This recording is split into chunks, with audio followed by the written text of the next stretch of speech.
हाँ जी फ्रेंड्स, आज का अपना टॉपिक है टेक्निकल एनालिसिस। तो टेक्निकल एनालिसिस की जो आज हमारी फर्स्ट क्लास है, पहले तो ये समझो कि टेक्निकल एनालिसिस है क्या। फंडामेंटल एनालिसिस आपने पहले सीखा है, आप कोर्स उसका ले चुके हैं। कुछ आप में से स्टूडेंट्स, कुछ स्टूडेंट्स आप सिर्फ टेक्निकल एनालिसिस ले रहे हैं। फंडामेंटल एनालिसिस में जो सारा आपका फोकस होता है वो है नंबर क्रंचिंग के ऊपर। आप पहले इकोनॉमी का एनालिसिस किया, इंडस्ट्री एनालिसिस कर लिया, कंपनी का एनालिसिस कर लिया, उसमें क्वालिटेटिव एस्पेक्ट्स देखे, क्वांटिटेटिव एस्पेक्ट्स देखे। तो जो फंडामेंटल एनालिसिस का बेस है वो है आपकी अकाउंटिंग और फाइनेंस। टेक्निकल एनालिसिस जो है उसका जो बेस है वो अकाउंटिंग और फाइनेंस का नहीं है। टेक्निकल एनालिसिस की जो बेसिस है वो basically elementary level of mathematics से लेके एडवांस्ड मैथमेटिक्स बेस है टेक्निकल एनालिसिस का। तो जो लोग मैथमेटिक्स अच्छे से समझते हैं और मैथमेटिक्स के उनकी कैलकुलेशन स्ट्रांग है, वो टेक्निकल एनालिसिस के लॉजिक को ज़्यादा बेहतर समझ पाएंगे, स्पेशली इंडिकेटर्स को। वो इंडिकेटर्स कैसे बने हैं, उन इंडिकेटर्स के क्या फॉर्मूलाज हैं, क्योंकि अगर आपको इंडिकेटर्स के फॉर्मूलाज नहीं आते, आप उन फॉर्मूलाज को नहीं समझते, तो आप उसका इंपैक्ट नहीं समझ सकते कि इंपैक्ट क्या आ रहा है। तो अब अगली बात है कि टेक्निकल एनालिसिस में सब्जेक्ट टॉपिक्स क्या हैं, सब्जेक्ट्स क्या हैं जो आपने करने हैं। ठीक है, टेक्निकल एनालिसिस शुरू करने से पहले पहला काम है टाइम फ्रेम को समझना।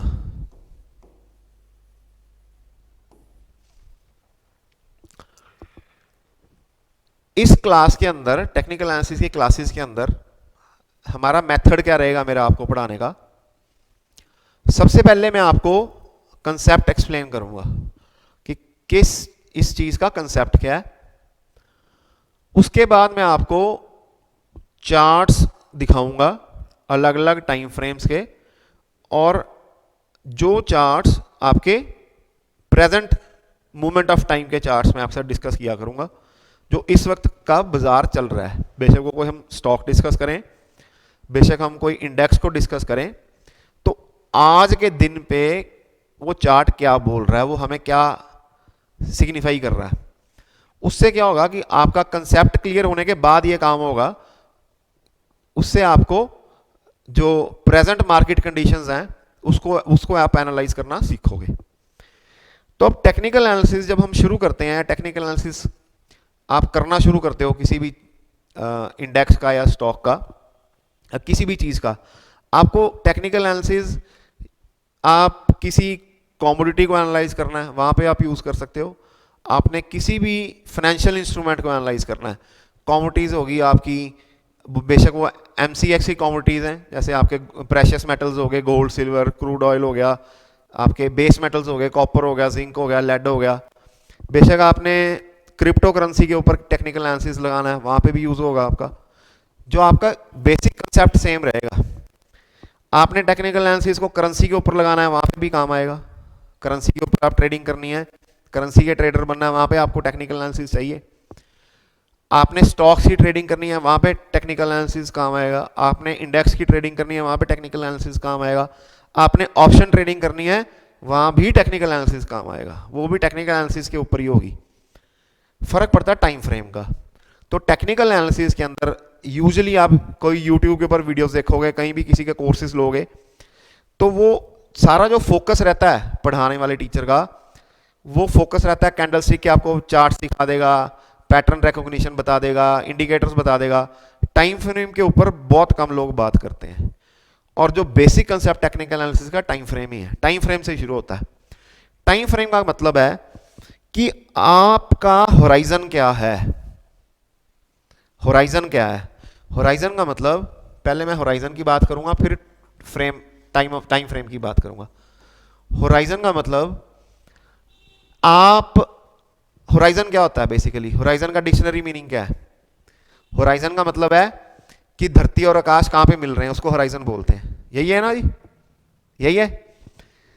तो होराइजन मतलब आप कितनी दूर तक देख पा रहे हो। कभी धरती और आकाश मिलते हैं? नहीं मिलते।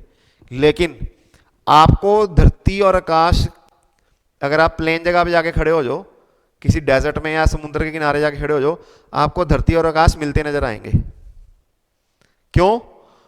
आप जितनी दूर तक देख पा रहे हो, आप जितनी दूर तक देख पा रहे हो, आपके लिए वो होराइजन है। ठीक है। तो सबसे पहले जब आपने टेक्निकल एनालिसिस सीखना है, आपने टेक्निकल एनालिसिस सीखने के बाद करना होगा, इसको अप्लाई करना होगा। सबसे पहले आपको यह देखना पड़ेगा कि आपका होराइजन क्या है, आपने कितनी दूर तक देखना है। होराइजन का मतलब आपने कितनी दूर तक देखना है। आपने जितनी दूर तक देखना है, आप उसके मुताबिक एप्रोप्रिएट टाइम फ्रेम चूज करोगे। टेक्निकल एनालिसिस क्या है? पहली चीज, आपने कितनी दूर तक देखना है, आपकी सोच कितनी दूर तक की है।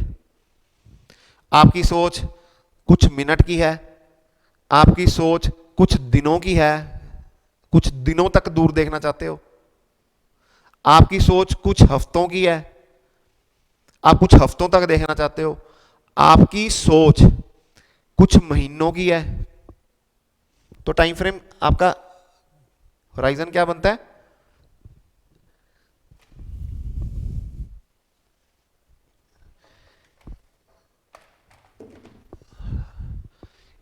सबसे पहले आपकी सोच कुछ मिनट्स दूर की है, कुछ दिनों की है, कुछ हफ्तों की है, आप कुछ महीनों का सोच रहे हो, या आप कुछ सालों का सोच रहे हो। आपका होराइजन कितना दूर का है, आपकी सोच कितनी दूर, आप कहां तक देखना चाहते हो। जब आप किसी भी स्क्रिप्ट को एनालाइज कर रहे हो, कितनी दूर तक देखना चाहते हो, वो आपका होराइजन है। अब लेट अस से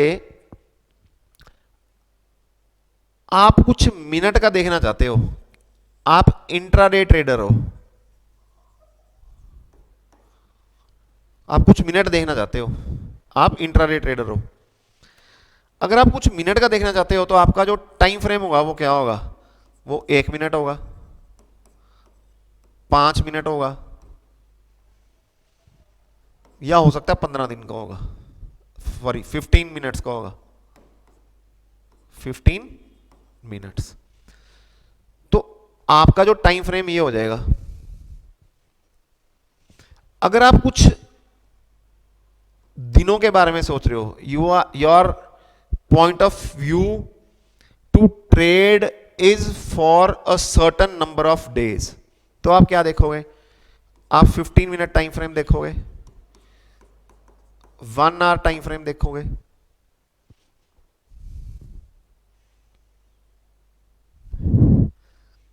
ज्यादा से ज्यादा आप डेली चार्ट देख लोगे।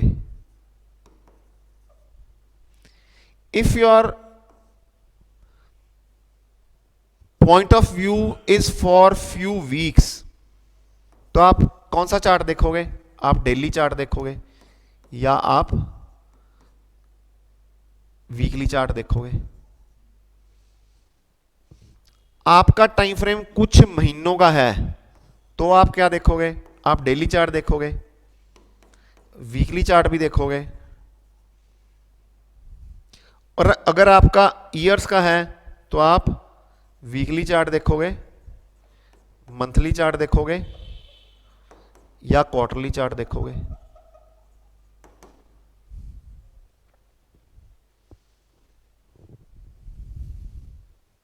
इसका मतलब क्या है?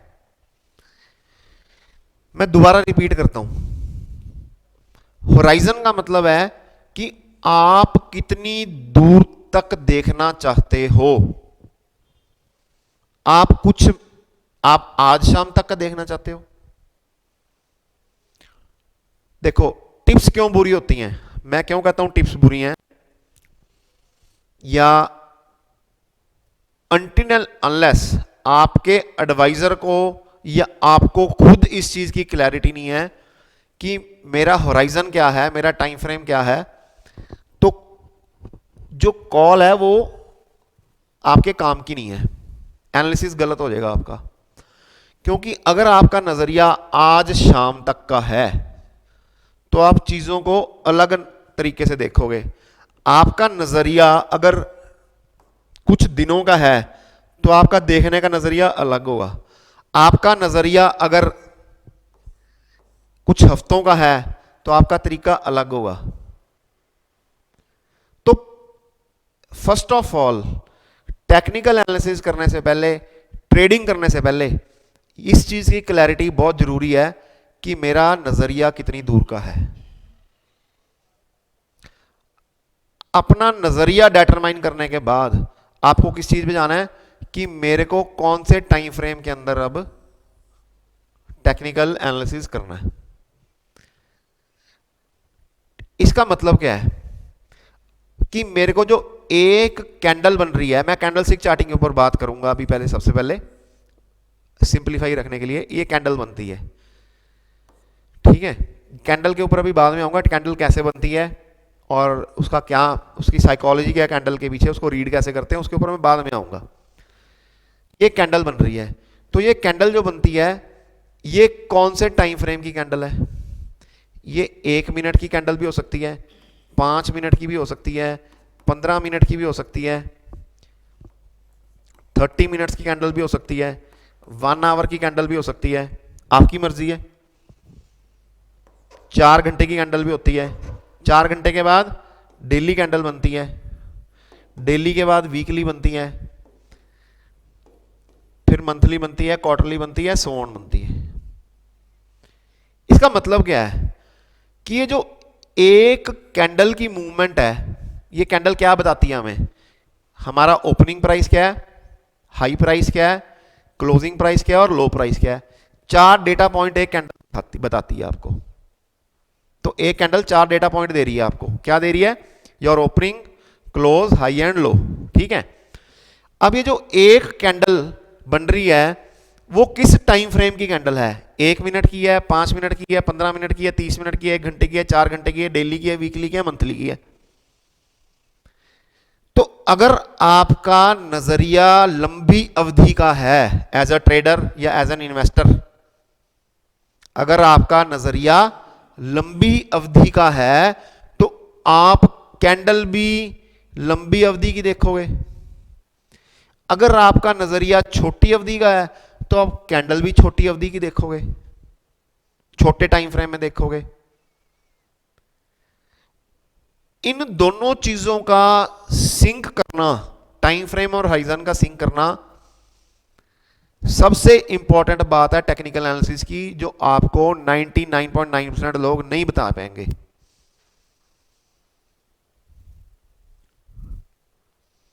सिर्फ कैंडलस्टिक चार्टिंग सीखने से और पैटर्न रिकॉग्निशन करने से आप अच्छे टेक्निकल एनालिस्ट नहीं बन सकते।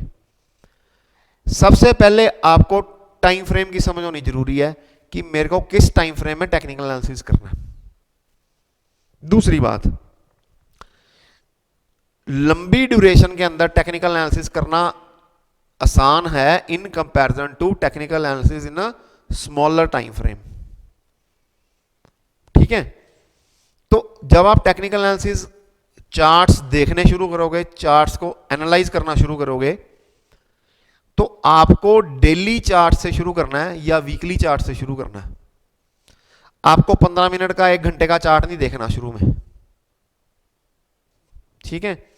आपको टेक्निकल एनालिसिस सीखने में आसानी रहेगी। मैं आपको इसका एक बहुत अच्छा एग्जांपल देता हूं।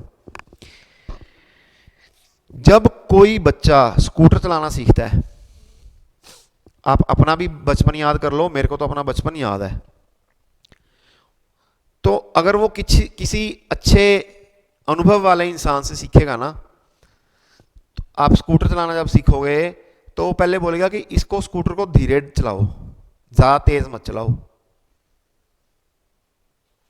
या साइकिल चलाना सीखोगे, वो बोलेगा साइकिल पहले धीरे चलाओ, तेज मत चलाओ। उसका क्या कारण है? उसका कारण है कि अगर आप धीरे चलाओगे तो आपकी पकड़ मजबूत बनेगी, अगर आप उसको तेज चलाओगे तो आपकी पकड़ मजबूत नहीं बनेगी। Same is the case with technical analysis. आप टेक्निकल एनालिसिस सीखने लगे हो तो छोटे टाइम फ्रेम में काम करने का मतलब है कि आपकी स्पीड तेज चाहिए। बहुत काम की बात है ये। इस बात को अभी आप इतना एक्नॉलेज नहीं करोगे, जब आप एक्चुअल ट्रेडिंग करोगे तब एक्नॉलेज करोगे इस चीज को। अगर आपको छोटे टाइम फ्रेम में ट्रेड करना है तो आपकी स्पीड और एक्यूरेसी बहुत ज्यादा चाहिए। लेकिन अगर आप बड़े टाइम फ्रेम में ट्रेड कर रहे हो, लंबी अवधि के ट्रेडर हो, तो अगर आपकी एक्यूरेसी थोड़ी कम होगी तो काम चल जाएगा, अगर आपकी स्पीड भी कम होगी एग्जीक्यूशन करने की तो भी काम चल जाएगा। ठीक है, तो आपका ये टाइम फ्रेम का बेसिक कंसेप्ट हो गया कि आपको पहले अपना होराइजन डिटरमाइन करना है, फिर उसके बाद आपको टाइम फ्रेम के ऊपर आना है कि मेरे को किस टाइम फ्रेम में मैं ट्रेड करना चाहता हूं। राइट, नेक्स्ट जो हमारा काम है वो है कैंडल स्टिक को समझना। कैंडल क्या होती है, कैंडल कैसे बनती है और कैंडल हमें क्या सिग्निफाई करती है।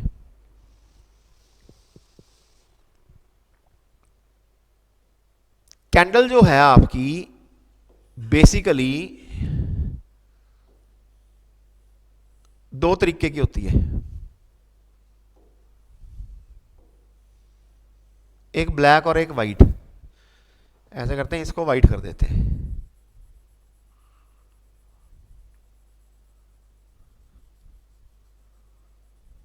ये आपकी वाइट कैंडल होगी और ये आपकी ब्लैक कैंडल होगी। तो कैंडल जो है आपकी बेसिकली दो तरीके की है, एक ब्लैक और एक वाइट। अब ये शो क्या करती है ना, रेड और ग्रीन भी बना सकते हो। रेड का मतलब फॉलिंग प्राइसेस, ग्रीन का मतलब राइजिंग प्राइसेस, वो अपनी मर्जी के रंग रख लो आप। बात तो मतलब तो है समझने का इसको। इसमें जो किसी भी कैंडल को आप देखते हो इसके दो हिस्से हैं, इसको बोलते हैं बॉडी ऑफ द कैंडल, इसको बोलते हैं शैडो।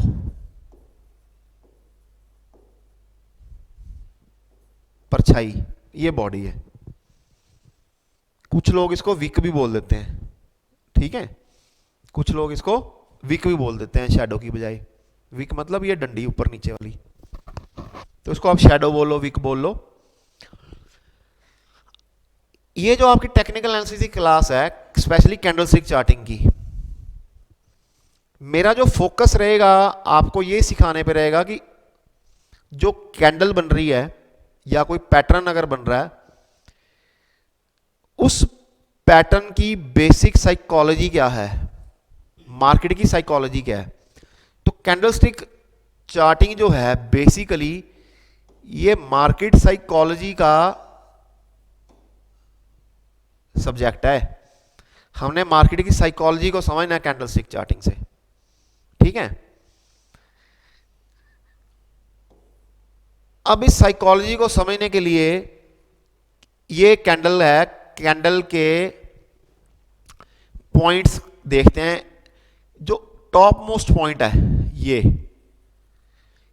ये सिग्निफाई करता है उस दिन का हाईएस्ट प्राइस।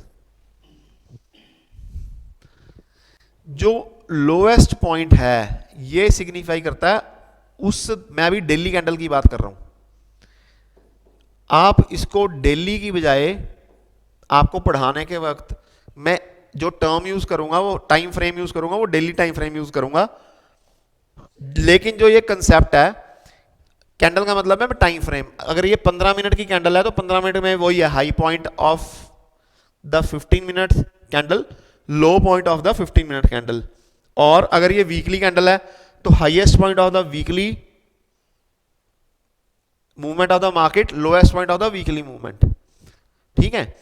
तो मैं डेली की बात करूंगा, डेली से आप अपना 15 मिनट या एक हफ्ते का जो भी आपने कैंडल बना रहे हो, मतलब उसका वही समझना आपने। ये आपका highest point of the time frame, ठीक है, वो आदत पड़ी हुई है डेली बोलने की ना, तो आप इसको टाइम फ्रेम समझ लो। तो इस टाइम फ्रेम की, जिस टाइम फ्रेम की हम ये कैंडल बना रहे हैं, इस टाइम फ्रेम में जो आपका हाईएस्ट पॉइंट था, ये जहां पे आके ये आपकी शैडो या वीक आके खत्म हो रही है, ये हाईएस्ट पॉइंट है। जहां पे आपकी ये शैडो क्लोज हो रही है, खत्म हो रही है, या आप इसको वीक भी बोल देते हैं, उसका जो लोएस्ट पॉइंट है वो आपका lowest point of the time frame है। तो उस डेली कैंडल का लोएस्ट पॉइंट है। अब ये वाइट कैंडल है, वाइट कैंडल का मतलब है कि बाजार बड़ा है, उस दिन मूवमेंट थी जो वो अपसाइड मूवमेंट थी। तो आपका ये जो नीचे वाला पॉइंट है ये है आपकी ओपनिंग, और ये जो पॉइंट है ये है आपकी क्लोजिंग। मैं इसको थोड़ा और बड़ा करके बता देता हूं आपको।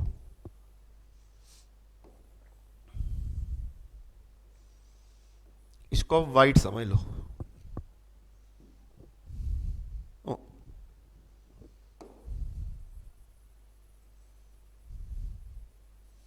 ये कैंडल समझ लो आप वाइट है, राइट। तो ये क्या है,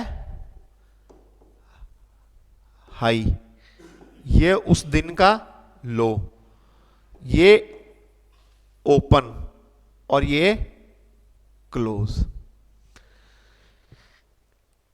कैंडलस्टिक चार्ट में और बार चार्ट में सिर्फ एक फर्क होता है। क्या फर्क होता है? हाँ, क्लोज ऊपर होगी, ये वाइट है ना कैंडल, मतलब प्राइस बड़े हैं, प्राइस बड़ा है। हाँ, अगर मैं इसी कैंडल को, ये कैंडलस्टिक चार्ट है, ये क्या है, कैंडलस्टिक, अगर मैं इसको बार चार्ट के अंदर आएगा, तो बार चार्ट में कैसे आएगा, ये आपका ओपन बन जाएगा, ये क्लोज बन जाएगा, ये हाई हो जाएगा, और ये लो हो जाएगा। कोई आपको इसमें डाउट है? समझ आ गई? बहुत सिंपल है, आगे चलें। चलो, ये वाइट कैंडल में क्या हो रहा है, ये आपका ओपन है, ये क्लोज है, ये हाई है, और ये लो है। अब एक काम करते हैं, अब हम एक ब्लैक कैंडल बना देते हैं।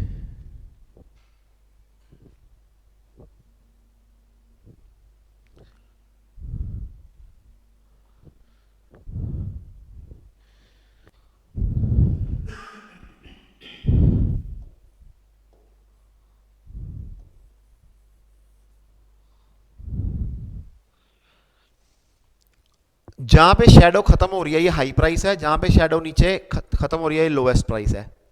लेकिन ब्लैक कैंडल के केस में क्या हो गया, आपका ओपन और क्लोज उलट जाएगा, ये ओपन हो जाएगा और ये क्लोज हो जाएगा। तो ब्लैक कैंडल और रेड कैंडल, अगर आप इसको कलर्ड चार्ट्स में देखोगे तो ये कुछ लोग इसको लाल रंग के निशान में दिखाएंगे, इसको हरे रंग के निशान दिखाएंगे। हरे रंग का मतलब बाजार बढ़ रहा है, लाल रंग का मतलब बाजार गिर रहा है। अब ये जो कैंडल है इसका क्या मतलब है कि बाजार की ओपनिंग कहां पे हुई, यहां पे हुई, this is opening price. High price इसका यहां तक गया, लो प्राइस इसका यहां तक गया, और क्लोजिंग इसकी यहां लगी। क्लोजिंग कहां पे लगी, यहां पे लगी। तो बाजार की मूवमेंट क्या रही, बाजार की मूवमेंट रही नीचे की तरफ। समझ आ गया? आगे चलते हैं।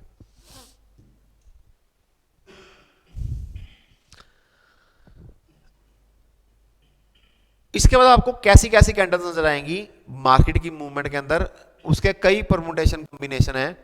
मैं आपको कुछ ड्रॉ करके दिखा देता हूं। मैं ऐसे करता हूं, एक ये कैंडल बन सकती है आपकी। इस कैंडल में क्या हो रहा है, शैडो ही नहीं है, इस कैंडल में शैडो नहीं है। तो इस कैंडल में क्या है,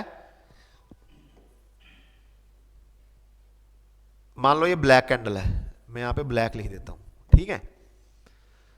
तो open is equal to high,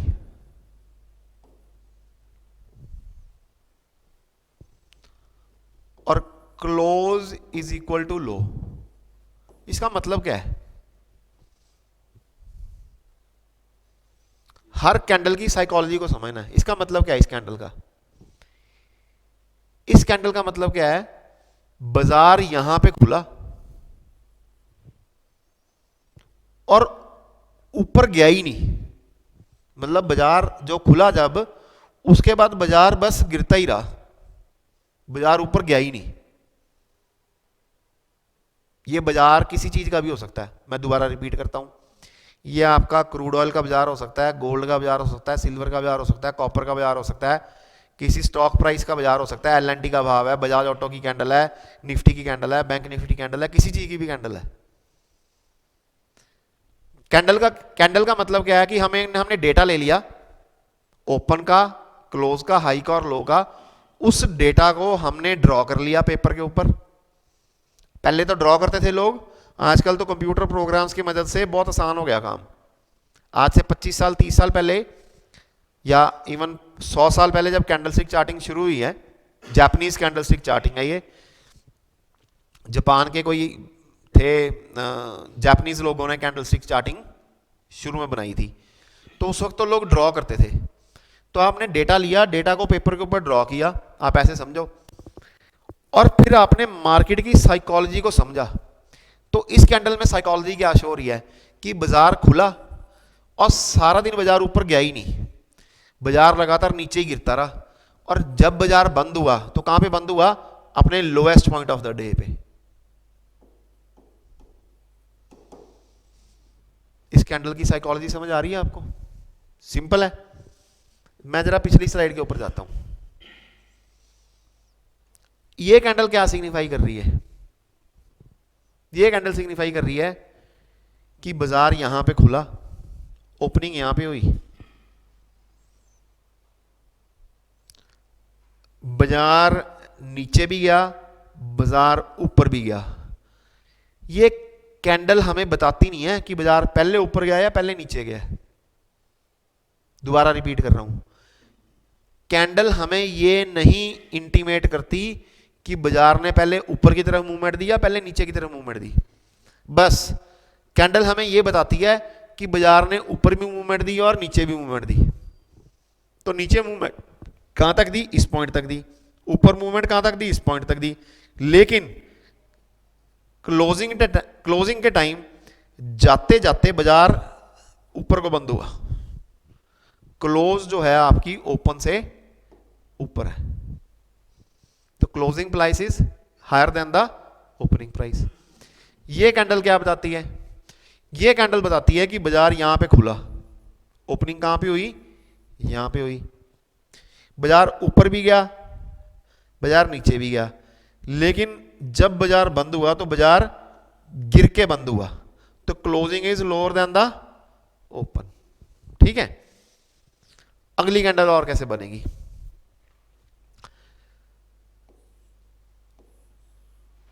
इस कैंडल में भी कोई शैडो नहीं है, सिर्फ बॉडी है, और ये बॉडी है वाइट है, ये बॉडी है आपकी वाइट है, इसको वाइट मान लो। अब ये बॉडी सारी वाइट है, बाजार कहां पे हुआ? ओपन यहां पे हुआ। बाजार जहां पे ओपन हुआ उसके बाद वो नीचे गया ही नहीं, बस बाजार बढ़ता चला गया, बढ़ता चला गया, और जो क्लोजिंग लगी वो कहां पे लगी? हाईएस्ट पॉइंट पे लगी। इसका मतलब क्या है कि बाजार के अंदर सारा दिन बाइंग प्रेशर रहा। इस कैंडल का मतलब क्या है? बाजार में सारा दिन सेलिंग प्रेशर रहा। तो ये बाइंग प्रेशर को दिखा रही है बाजार को कैंडल, और ये सेलिंग प्रेशर को दिखा रही है। चलो एक कैंडल और देखते हैं।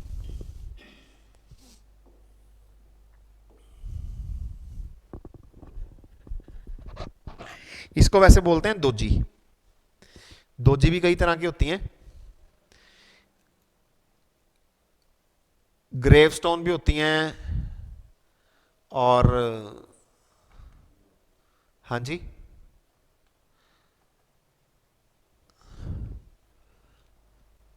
ग्रेवस्टोन दोजी भी होती है, कई तरह की दोजी कैंडल्स होती हैं, उसके ऊपर बाद में आएंगे अभी। इस ये कैंडल क्या सिग्निफाई करती है, अपने को साइकोलॉजी समझनी है। सबसे पहले तो हर कैंडल की साइकोलॉजी समझनी है, ईच एंड एवरी कैंडल की साइकोलॉजी। ये कैंडल हमें बताती है कि बाजार यहां पे ओपन हुआ, बाजार ऊपर की तरफ भी गया, बाजार नीचे की तरफ भी गया, दोनों तरफ भागा। ऊपर कहां तक भागा, यहां तक भागा, नीचे कहां तक भागा, यहां तक भागा, और क्लोजिंग कहां पे लगी, ओपन के बराबर। So here open is equal to close. अब इसका क्या मतलब है, open is equal to close, high भी है लो भी है, ओपन और क्लोज बराबर है। इसका क्या मतलब है कि हमें डायरेक्शन की क्लैरिटी नहीं है।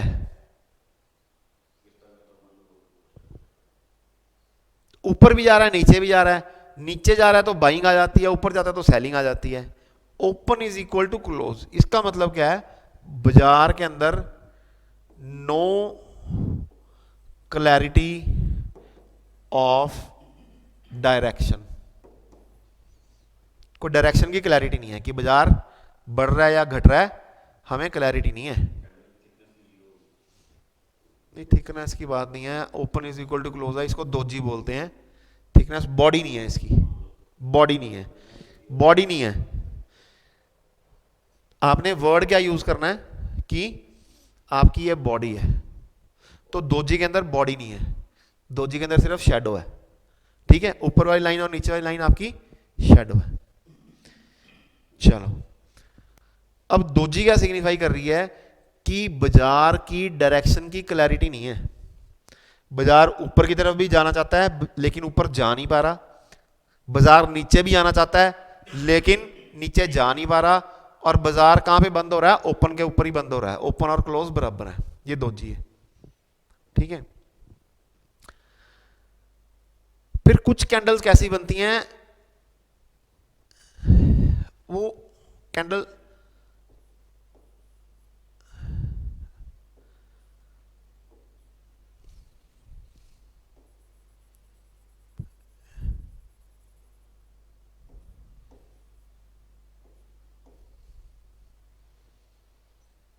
अगर मैं एक कैंडल ड्रॉ करूंगा तो आपको समझ नहीं आएगा। आप ये मान के चलो कि ये जो पिछली कैंडल थी वो ये थी,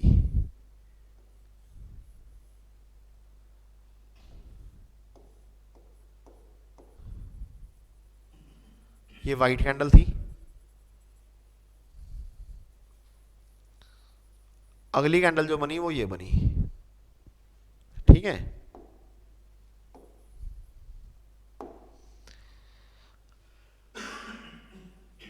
अब इस कैंडल और इस कैंडल में क्या फर्क है,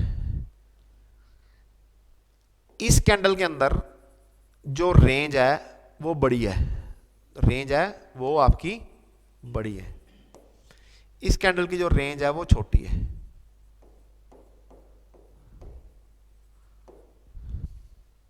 दूसरी चीज, इस कैंडल की बॉडी बड़ी है, इस कैंडल की बॉडी छोटी है। ठीक है,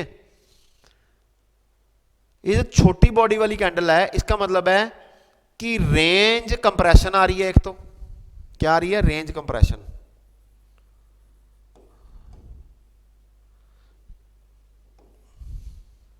रेंज कंप्रेशन वैसे कुछ और होती है, ये इसको किसी और सेंस में भी यूज किया जाता है। रेंज कंप्रेशन एक और होती है, रेंज कंप्रेशन क्या होती है, जब आपकी ये रेंज है, पहले ये रेंज इतनी बड़ी थी, अब रेंज इतनी छोटी होगी, इतनी इतनी रहेगी कि बाजार एक दायरे के अंदर फंस गया। यहां पे बेसिकली जो मैं रेंज कंप्रेशन वर्ड यूज कर रहा हूं वो इस चीज के लिए कर रहा हूं कि उस दिन, एक दिन के मूवमेंट की रेंज, एक दिन के मूवमेंट की रेंज, लेटर से यहां पे अगर 100 पॉइंट की रेंज थी एक दिन की मूवमेंट की, तो यहां पे जो रेंज रहेगी वो 50 पॉइंट्स की रहेगी। तो मार्केट की जो मूवमेंट है वो कम होगी।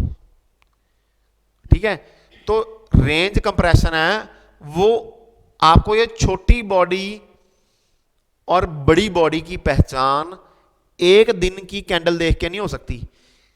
When you compare a candle of a particular day with the candles of the previous period, तब आप बता पाओगे कंपेयर करके कि ये कैंडल है जो वो उसकी बॉडी है वो छोटी है या बड़ी है। क्योंकि ये तो कंपैरिजन का काम है, पिछले दिनों के अंदर कैंडल्स कैसी बन रही थी और आज की कैंडल कैसी है। तो लॉन्ग डे और शॉर्ट डे का कोई एब्सोल्यूट नंबर नहीं होता। There is no absolute number. Absolute number मतलब कि अगर मैं निफ्टी इंडेक्स की बात कर रहा हूं तो एब्सोल्यूट नंबर नहीं है कोई। तो आप ये रिलेटिव टर्म आप यूज कर सकते, रिलेटिवली आपको डिटरमाइन करना पड़ेगा। आप इसको एब्सोल्यूटली डिटरमाइन नहीं कर सकते कि ये बॉडी छोटी है या बॉडी लॉन्ग है, शॉर्ट बॉडी है या लॉन्ग बॉडी है। तो आपको जो ये डिटरमाइन करना है in comparison to the previous period, तो ये एक रिलेटिव कंसेप्ट है। This is not an absolute concept. ठीक है जी। अब आपकी लॉन्ग बॉडी और शॉर्ट बॉडी के बाद आ जाता है आपका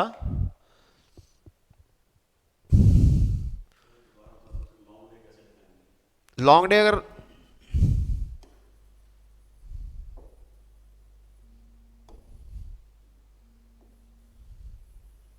this is a long day, इसको काटो मत, साइलेंट ही कर दो। और शॉर्ट डे क्या होगा?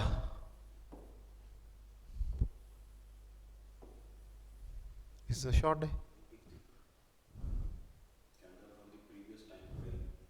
प्रीवियस टाइम फ्रेम सिर्फ पिछला दिन नहीं, पिछले कुछ दिन, पिछले कुछ दिनों में रेंज क्या थी बाजार की, और आज अगर रेंज छोटी है तो इसका मतलब रेंज कंप्रेशन हो रही है।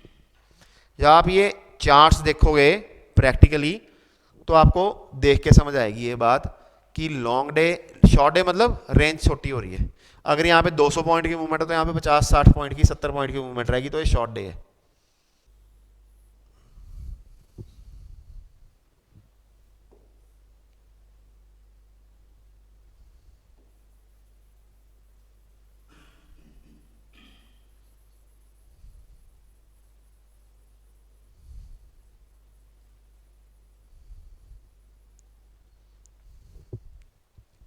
पहली कैंडल ये क्या सिग्निफाई कर रही है? ओपन, क्लोज, और ये क्या है आपका lowest point. So this is your low, this is your open, this is your close, close is equal to high. इसके बाद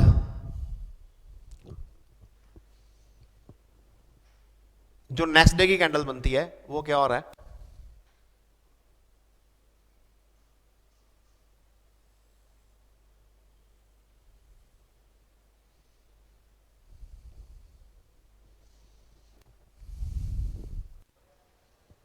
ठीक है,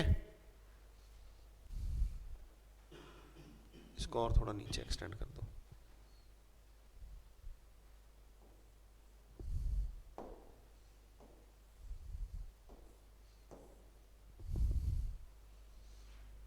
तो पहले दिन क्या हुआ? मार्केट यहां पे ओपन हुई, ये नीचे यहां तक गई, जो क्लोजिंग हाई के बराबर थी आपकी, ये तो है आपकी वाइट कैंडल। अगले दिन क्या हुआ? मार्केट यहां पे ओपन हुई, ऊपर जाने की बाजार ने चेष्टा की, लेकिन बाजार ऊपर टिक नहीं पाया और बाजार नीचे गिरा।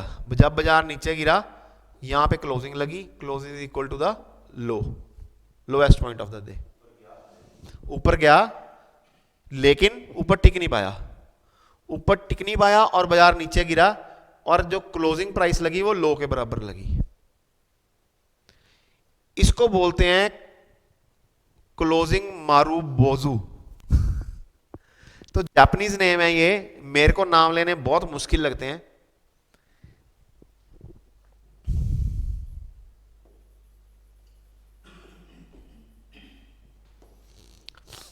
जो मेरा फोकस है, मेरा जो फोकस है आपको नाम याद करवाने पे नहीं है। मेरी बात ध्यान से समझो। आप लोग यहां पे क्या करने आए हो, ये क्लास क्यों देख रहे हो? आपका ऑब्जेक्टिव क्या है क्लास देखने का? क्या ऑब्जेक्टिव है आपका जी? पैसे कमाना के रट्टे लगा के पेपर पास करना? आपका ऑब्जेक्टिव है ये क्लास को देख के कुछ सीखो और कुछ सीख के पैसे कमाओ। इस कैंडल को कुछ भी बोलते हो, इस कैंडल को कुछ भी बोलते हो, आपको मार्केट, आप नाम भूल जाओ तो चलेगा। इस कैंडल का क्या नाम है, अब उस नाम को भूल जाओ तो चलेगा जिंदगी के अंदर, लेकिन वो कैंडल जो बन रही है वो क्या सिग्निफाई कर रही है वो नहीं भूलना आपको। अगर आपको कैंडल स्टिक चार्टिंग के अंदर या टेक्निकल एनालिसिस के अंदर उस पैटर्न को क्या बोलते हैं आप वो भूल गए, वो मेरे को मंजूर है। आपकी जिंदगी में उस चीज का कोई खास फर्क नहीं पड़ने वाला, क्योंकि आपने कोई पेपर नहीं देने, इसके पेपर देके नंबर नहीं लेने। आपको समझ क्या होनी चाहिए, आपको समझ होनी चाहिए कि बाजार हमें क्या दर्शा रहा है। क्या हम समझ पा रहे हैं बाजार हमें क्या दर्शा रहा है या नहीं समझ पा रहे? अगर आप समझ पा रहे हो कि बाजार क्या दर्शा रहा है, समझ लो आप कामयाब हो जाओगे। अगर आप ये नहीं समझ पा रहे कि बाजार क्या दर्शा रहा है प्रैक्टिकल चलते बाजार में, लेकिन आपको नाम सारे याद हैं, उसका कोई फायदा नहीं है। इसको आप मारू बोजू बोल लो या मारू बूजो बोल लो या उसको कुछ भी बोल लो, you call by any name you want, पर इस कैंडल की साइकोलॉजी अगर आपको समझ आती है पैटर्न की। अब ये पैटर्न्स कैसे बनते हैं, कैंडलस्टिक पैटर्न होता क्या है? जो पैटर्न्स बनते हैं, कई बार तो एक ही कैंडल का एक पैटर्न बनता है, कई बार दो कैंडल्स का पैटर्न बनता है, कई बार तीन कैंडल्स का पैटर्न बनता है, कई बार मल्टीपल कैंडल के पैटर्न्स बनते हैं, मल्टीपल कैंडल्स के। और यही टेक्निकल एनालिसिस है। दूसरी चीज, आपको उस पैटर्न को कितनी इंपॉर्टेंस देनी है यह समझना भी बहुत जरूरी है। एक पैटर्न बना, वो एक कैंडल का पैटर्न है, एक कैंडल है दो, एक पैटर्न है दो कैंडल्स का है, या कोई पैटर्न मल्टीपल कैंडल्स का है, उस पैटर्न की रिलायबिलिटी कितनी है? सारे पैटर्न सक्सेसफुल तो नहीं होते। ऐसे तो कोई भी कैंडलस्टिक चार्टिंग सीखे, टेक्निकल एनालिसिस का कोर्स करे और हर बंदा महान ट्रेडर बन जाए, ऐसे नहीं होता। उस पैटर्न की, हर पैटर्न की रिलायबिलिटी, आप सिर्फ उस पैटर्न को समझ के रिलायबिलिटी, तो मतलब आप साइकोलॉजी समझ के बाजार की, आपने उसकी रिलायबिलिटी भी सीख ली, लेकिन फिर भी सिर्फ कैंडलस्टिक पैटर्न से आप अच्छे टेक्निकल एनालिस्ट नहीं बन सकते, क्योंकि जो ये टेक्निकल एनालिसिस की अप्रोच है मल्टी डायमेंशनल अप्रोच है। मेरे को ये क्लास पढ़ाते पढ़ाते ये बात समझाने की जरूरत इसलिए लग रही है कि मैं नहीं चाहता कि आप ये क्लास में 2 lecture 5 lecture 10 lecture candlestick charting के या टेक्निकल एनालिसिस के मान लो 50 लेक्चर लगा के आप अपने आप को अच्छा ट्रेडर समझने लग जाओ और आप कुछ ऐसी गलतियां करो कि बाद में आप उसको पछताओ। ऐसे नहीं करना। टेक्निकल एनालिसिस के अंदर कुछ डायमेंशंस हैं जो मैं आपको अभी यहां पे लिख के बताता हूं, जिन डायमेंशंस को आपने अच्छे से समझना है। पहली चीज सीखने वाली आपकी कैंडलस्टिक चार्टिंग।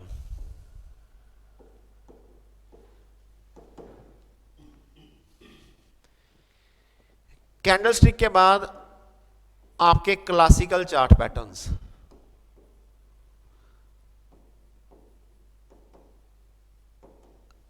किसी भी सब्जेक्ट के ऊपर महारत हासिल करने के ऊपर समय लगता है। कितना समय लगता है? मैंने कुछ बुक्स पढ़ी हैं और मेरा कुछ अपना पर्सनल एक्सपीरियंस भी है।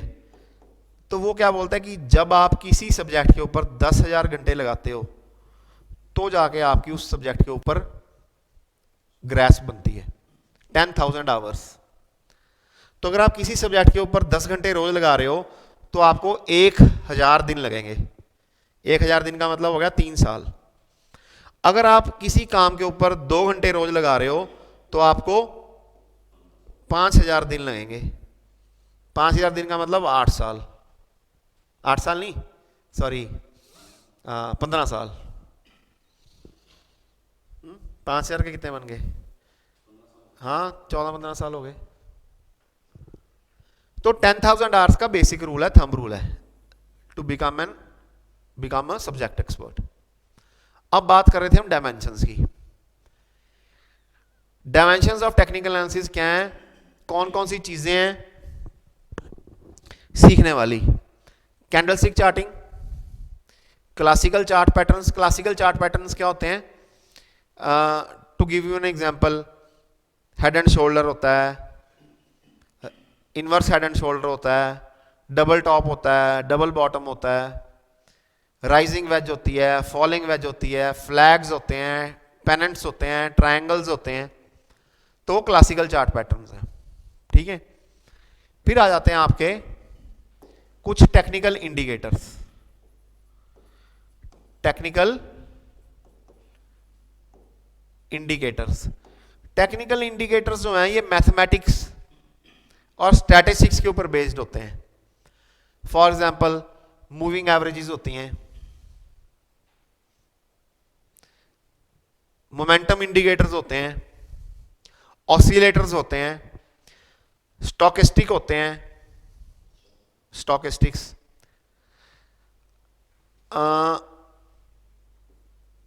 आरएसआई होती है, एमएसीडी होती है, ठीक है। कुछ और टेक्निकल के अंदर चीजें आ जाती हैं, इंडिकेटर्स आते हैं, बॉलिंजर बैंड्स आ जाते हैं। तो ये सारे टेक्निकल इंडिकेटर्स हैं। क्या अच्छा ट्रेडर बनने के लिए हमें सारे टेक्निकल इंडिकेटर्स आने चाहिए? Answer is no.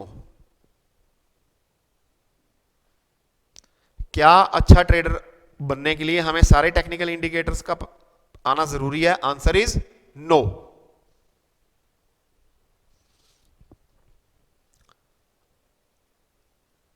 ब्रूसली का नाम सुना है आपने? ब्रूसली का नाम सुना है?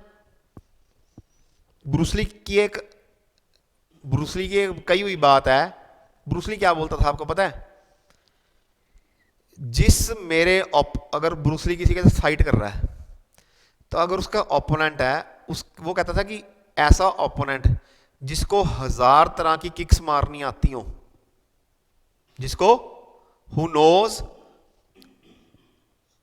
How to kick in 1000 different ways, मेरे को उससे कम डर लगता है। मेरे को डर किससे लगता है? जिसने एक किक 1000 बार मारनी सीखी हो। क्या मतलब है इसका? इसका मतलब है टेक्निकल एनालिसिस के अंदर बहुत सारी चीजें हैं। अभी इसके अलावा और भी डायमेंशन है टेक्निकल एनालिसिस की। मैं अभी आपको जितनी भी मेरी बुद्धि है, जितना भी मेरा ज्ञान है, अपनी तुच्छ बुद्धि और तुच्छ ज्ञान के हिसाब से जितना मेरे को पता है मैं आपको उतना बताऊंगा। यस। अब इसके अंदर क्या है, डायमेंशंस बहुत हैं। टेक्निकल इंडिकेटर्स के बाद और क्या डायमेंशन आ जाती है, और क्या सीखने वाला काम आ जाता है? कुछ लोग इसके अंदर इलियट वेव्स को बहुत प्रैक्टिस करते हैं। मतलब there are some technical analyst जिनका एनालिसिस करने का तरीका सिर्फ वेव्स के ऊपर ही है। वो वेव्स क्या होती हैं, कैसे होती हैं, वो मैं सिखाऊंगा आपको, ठीक है। कुछ टेक्निकल एनालिस्ट होते हैं जो हार्मोनिक पैटर्न्स को ट्रेड करते हैं।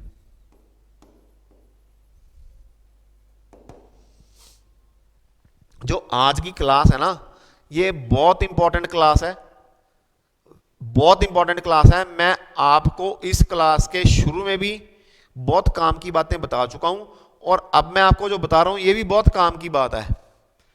ये क्रक्स है मेरे पिछले 15 सालों की नॉलेज का, जो आपको इस क्लास के अंदर, फर्स्ट क्लास के अंदर ही दे रहा हूं।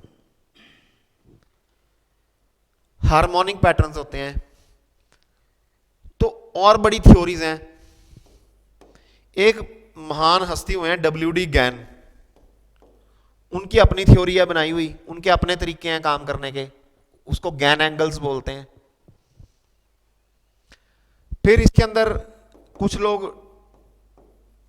डाओ थ्योरी थी एक, डाओ थ्योरी एक्चुअली जो थी that was predecessor of Elliot wave. पहले डाउ थ्योरी बनी, उसके बाद इलियट वेव थ्योरी आई, तो इसका अलग तरीका था, ये अलग तरीका काम करने का। अब ये सारी टेक्निकल एनालिसिस की डायमेंशंस हैं। इसके अलावा और भी बहुत कुछ है। फिर ये भी आपके फ्यूचर एंड ऑप्शंस का जो डेटा होता है उसको एनालाइज करना भी टेक्निकल एनालिसिस का ही पार्ट है। कुछ लोग उसको डेटा एनालिसिस में मान लेते हैं।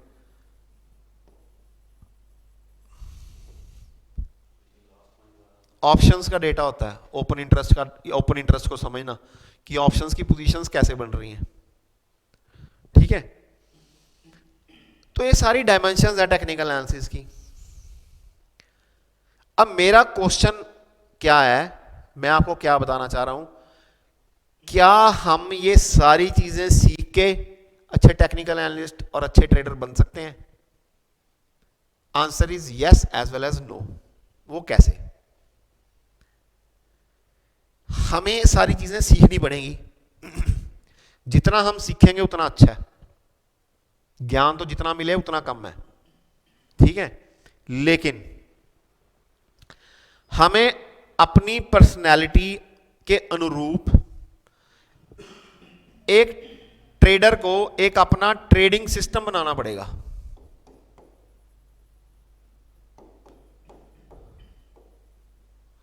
हर ट्रेडर को अपना ट्रेडिंग सिस्टम बनाना पड़ेगा। कि वो ट्रेडिंग सिस्टम का क्या मतलब है? वो ट्रेड करने के वक्त किस टाइम फ्रेम में काम कर रहा है, उसकी एंट्री और एग्जिट के क्या लॉजिक हैं,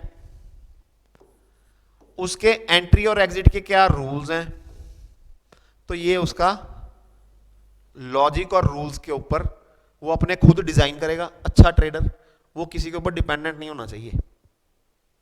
जब तक आपके अंदर इतनी क्षमता, इतनी कैपेबिलिटी नहीं है कि आप किसी दूसरे से राय मांग के काम करते हो, तब तक आप इस धंधे के अंदर पैसे नहीं कमा सकते। आप पैसे तभी कमा पाओगे जब आप अपने दिमाग से काम करोगे। अपने दिमाग से काम करने के लिए पहले आपको टेक्निकल एनालिसिस के सारे डायमेंशन सीखने हैं। एक्सपर्ट नॉलेज तो देखो, एक्सपर्ट होना बहुत मुश्किल होता है, और हर काम में एक्सपर्ट होना तो वैसे ही बहुत मुश्किल है। तो you must have working knowledge of various dimensions of technical analysis. I am repeating it, you must have working knowledge of various dimensions of the technical analysis, but you need to have expertise। expert तो आप एक ही चीज के हो गए। you need to have expertise on any one type of, मैं बोलूंगा kick, ऐसी किक जिसके आप एक्सपर्ट हो। वो आपको ये सारी डायमेंशन सीखने के बाद ऐसी किक आपको खुद ढूंढनी पड़ेगी कि मेरे को इस पैटर्न के ऊपर मास्टरी करनी है। तो मेरी मास्टरी एक सिंगल पैटर्न के ऊपर होगी। वो किसी भी टाइम फ्रेम में आप काम कर रहे हो, मेरी मास्टरी इस पैटर्न के ऊपर है। पहले तो मेरा स्टाइल ऑफ ट्रेडिंग क्या होगा, मैं हार्मोनिक पैटर्न्स को फॉलो करूंगा, मैं क्लासिकल पैटर्न्स को फॉलो करूंगा, मैं मूविंग एवरेजेस को फॉलो करूंगा, मैं किसी इंडिकेटर को फॉलो करूंगा, बेशक वो सुपर ट्रेंड है या बेशक वो आपकी RSI है, बेशक वो आपका MACD है, बेशक वो आपके बॉलिंजर बैंड्स हैं, या मैं कुछ 2 या 3 इंडिकेटर्स का मिश्रण करके अपना एनालिसिस अपने तरीके से करूंगा। मैं कौन से पैटर्न्स को फॉलो करूंगा, कौन से पैटर्न की रिलायबिलिटी ज्यादा है, कौन से पैटर्न की रिलायबिलिटी कम है, मेरा अपना ट्रेडिंग सिस्टम क्या है। तो आपको अपना ट्रेडिंग सिस्टम खुद बनाना है। और उस ट्रेडिंग सिस्टम की आपको प्रैक्टिस करनी है। मैं अभी बोल के हटाऊं ना कि एक ही किक को 1000 बार प्रैक्टिस करना है, फिर आपके अंदर एक्सपर्टाइज आएगी उस एक किक की, उस एक सिस्टम की, फिर आप बनोगे अच्छे ट्रेडर। और कुछ लोगों के साथ क्या होता है, वो क्या करते हैं, कभी कैंडलस्टिक के अंदर क्लासिकल चार्ट पैटर्न्स फॉलो करने लग जाते हैं, फिर उनको कुछ नुकसान हो जाता है, वो कहते हैं नहीं यार ये तो बहुत पुराने ज़माने का काम है, मैं तो हार्मोनिक पैटर्न्स करूंगा। फिर वो हार्मोनिक पैटर्न्स पे लग जाते हैं, फिर हार्मोनिक पैटर्न में नुकसान हो जाता है। फिर उनको कोई कभी सुनने को मिलता है कि यार एक ना WD गैन है, ये गैन बड़ा फेमस है आजकल, मैं गैन को सीखूं यार, गैन क्या बोलता है। वो गैन के एंगल सीखने लग जाते हैं, वो गैन के एंगल से उनकी गैन लग जाती है।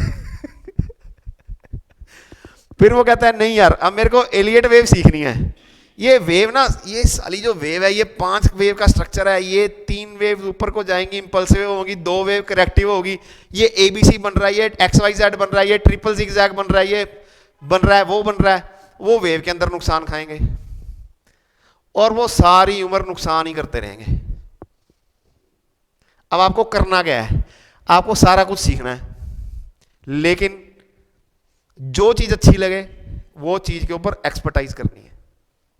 मेरा अपना ट्रेडिंग सिस्टम है, आपका अपना ट्रेडिंग सिस्टम होना चाहिए। You must not rely on any one person और any one for giving you calls और टिप्स। अगर अच्छे ट्रेडर बनना है, you will have to do it your self.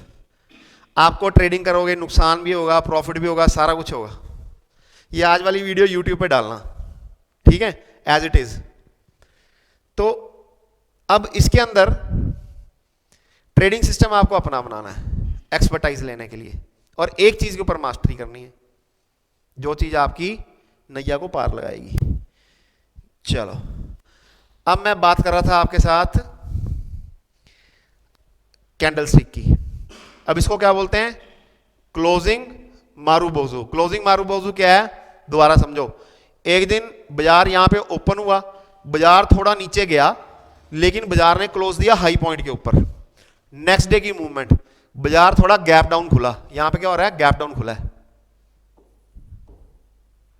Gap down, थोड़ा सा गैप डाउन, ज्यादा गैप डाउन नहीं।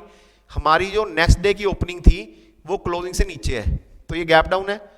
बाजार ने वापस ऊपर जाने की चेष्टा की, लेकिन पिछले दिन के हाई प्राइस से ज्यादा ऊपर नहीं बाजार जा पाया, तो यहां पे सेलिंग प्रेशर दोबारा आ गया।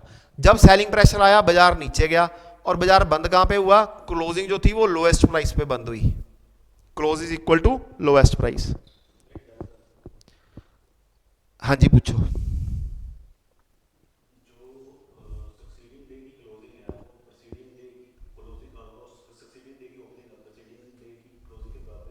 नीचे गैप डाउन, गैप डाउन होता है। अच्छा, ये भी बड़ी अच्छी बात है, जो बंदे नए काम करना शुरू करते हैं उनको इस चीज की समझ नहीं होती। ये आपको समझाता हूं अभी, अगली स्लाइड लेता हूं इसको समझाने के लिए। ये गैप अप और गैप डाउन क्या होता है, ये बहुत अच्छा क्वेश्चन है आपका। गैप अप और गैप डाउन क्या होता है और क्यों होता है। जब कोई नया ट्रेडर बाजार में आता है, कोई भी आदमी नया ट्रेडर बाजार में आता है, उसकी अजम्पशन क्या होती है, उसकी अजम्पशन होती है कि मार्केट चली, मैं बात करता हूं निफ्टी की बात करता हूं, आज निफ्टी 19,750 पे क्लोजिंग लगी, मतलब शाम को जाते जाते निफ्टी 19,750 पे बंद हुई। तो कहता है अगले दिन जो ओपनिंग है वो भी 19,750 से होगी। आप यही पूछ रहे हो, देखो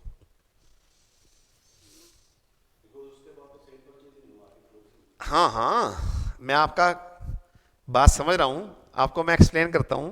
अच्छा क्वेश्चन है ये। सर क्या कह रहे हैं, सर कह रहे हैं कि यार आज मार्केट बंद हुई, उसके बाद तो सेल परचेज हुई नहीं कोई, तो अगले दिन जो सेल परचेज शुरू होनी चाहिए यार, असूलन तो यहीं से होनी चाहिए भी। मेरा कल का भाव यहां पे बंद हुआ है, तो अगले दिन भी वहीं से कहानी शुरू होनी चाहिए। अच्छा, इसका क्या मतलब है कि यार मान लो मैं यहां से दिल्ली जा रहा हूं, समझो आपको, और बहुत बढ़िया सवाल है, इसका बढ़िया तरीके से आंसर करता हूं।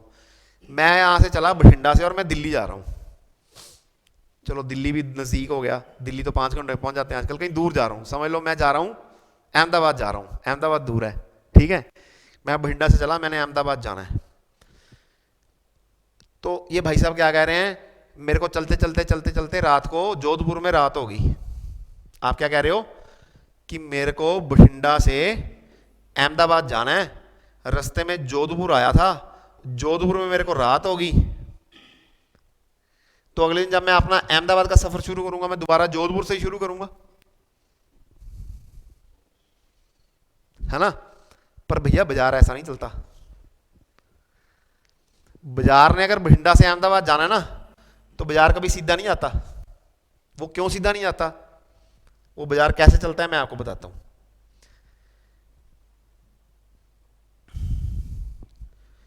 ये बठिंडा है आपका, और ये आपका बॉम्बे है। आपने बठिंडा से बॉम्बे जाना है, तो मार्केट कभी ऐसे स्ट्रेट लाइन में नहीं जाती।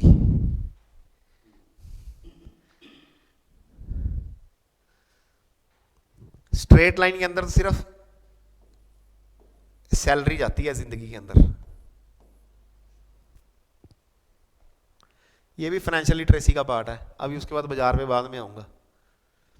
स्ट्रेट लाइन के अंदर सैलरी चलती है कैसे, इस साल मेरी सैलरी 5 लाख है, अगले साल मेरे को 10% का इंक्रीमेंट लगा, 5,50,000 होगी। हम ये एज्यूम कर रहे हैं सारा कुछ ठीक ठाक चल रहा है। अगले साल मैंने और मेहनत की, 15% का इंक्रीमेंट लगा, तो मेरी सैलरी 6,25,000 होगी। करते करते करते करते करते करते जब मैं रिटायर होने वाला हुआ तो मेरी सैलरी 30 लाख होगी। मैं दिल्ली पहुंच गया, बॉम्बे पहुंच गया, मतलब मेरी लाइफ सीधी स्मूथली ऊपर चली। नहीं, ये तो एक्सपोनेंशियल कर्व है कि डाउनफॉल है, क्या है, सैलरी में तो ऐसे ही होता है ना। बंदा नौकरी कर रहा है, बंदा कहता है कि यार मेरे को धीरे धीरे धीरे धीरे धीरे धीरे तो चलो थोड़ा बहुत होगा, किसी साल 10% बढ़ गई, किसी साल 15% बढ़ गई, किसी साल 5% बढ़ी, किसी साल बढ़ी भी नहीं, कोविड वाले साल में बढ़ी नहीं मान लो, पर चल रही है जिंदगी, सीधी चल रही है, एक पटरी के ऊपर चल रही है। ऐसे नहीं होता बाजार, ऐसे नहीं चलता। बिजनेस कैसे चलता है, बिजनेस चलता है ऐसे, चले फिर कोई ना कोई थोड़ा मोटा झटका लग गया, फिर ऊपर आ गया, फिर नीचे आ गया, फिर ऊपर आ गया, फिर ऊपर आ गया, फिर नीचे आ गया, फिर ऐसे आ गया, कैसे आ गया। बिजनेस ऐसे चलता है। और स्टॉक मार्केट ऐसे नहीं चलती। स्टॉक मार्केट और भी भयंकर तरीके से चलती है। स्टॉक मार्केट ऐसे चलती है, यहां से चले,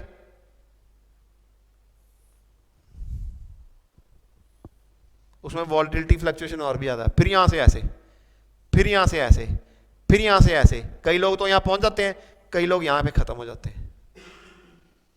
अब ये आपकी अपनी रिस्क मैनेजमेंट है, आपकी अपनी लाइफ है, आप कैसे फैसले लेते हो, उसको कैसे चलाते हो, ठीक है। तो इसको बोलते हैं linear progression. Stock market and business is never a linear progression, it has its ups and downs. तो ये तो बेसिक बात होगी फाइनेंशियल लिटरेसी की। अभी मैं बात करता हूं आपके साथ बाजार के गैप अप और गैप डाउन की। अब भैया ने क्या बोला, भैया ने बोला कि यार 19,750 के ऊपर तो तुमने कल बंद किया रेट, आज खोलने के वक्त 19,750 पे खोल लो। अगर तुमने 50-100 पॉइंट ऊपर या 50 पॉइंट नीचे खोल दिया तो एक तरह से चीटिंग होगी। पर ऐसा नहीं होता। बाजार गैप अप या गैप डाउन क्यों खुलता है, बाजार चलता है सेंटीमेंट के ऊपर।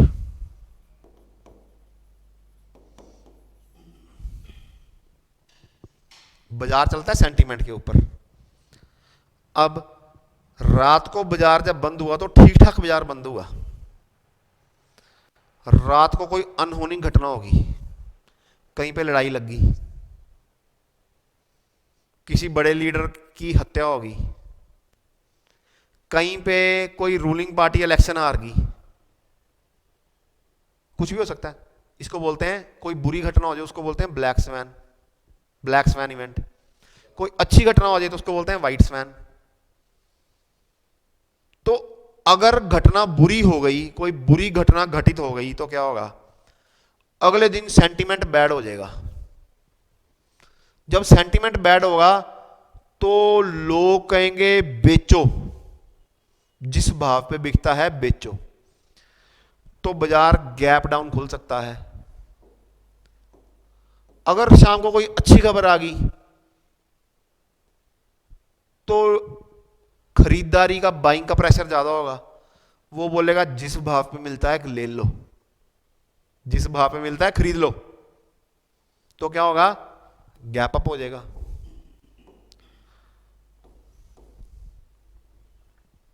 तो समझने वाली बात क्या है, समझने वाली बात यह है कि ये कोई सीधी लकीर नहीं है कि जहां पे जाके खत्म किया वहीं से शुरुआत होगी।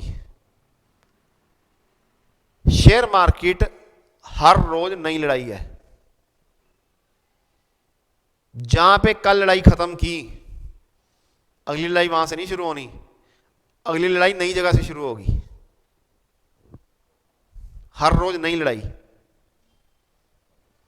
अगर सेंटीमेंट अच्छा है, पॉजिटिव है, न्यूज पॉजिटिव है, तो बाजार तेज खुलेगा। अगर सेंटीमेंट बुरा है, नेगेटिव है, कोई बैड न्यूज है, तो बाजार नीचे खुलेगा।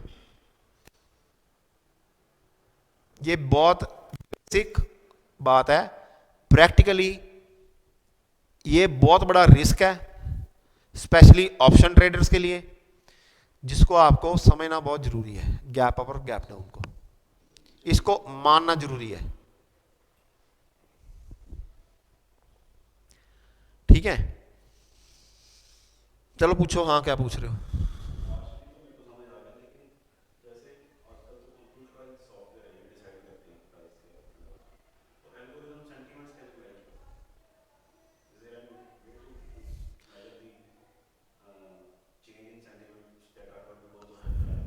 होता ही है।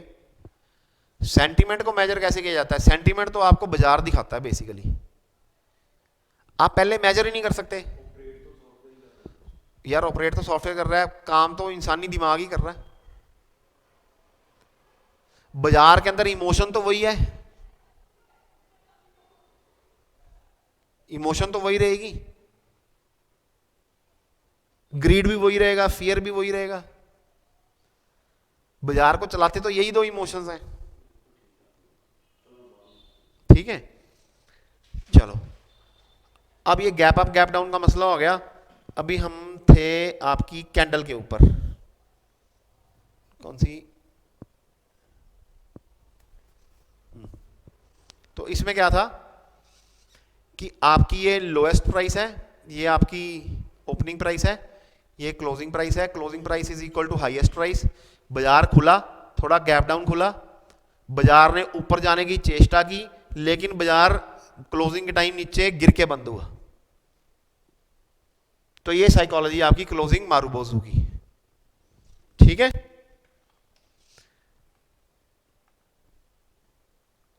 उसके बाद आ गए आप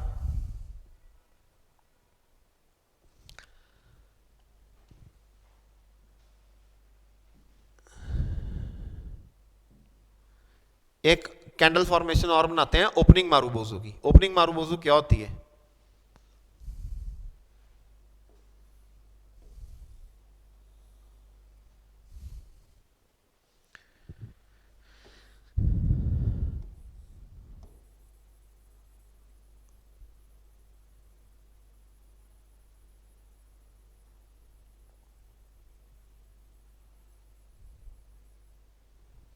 ये वाइट कैंडल है, ठीक है।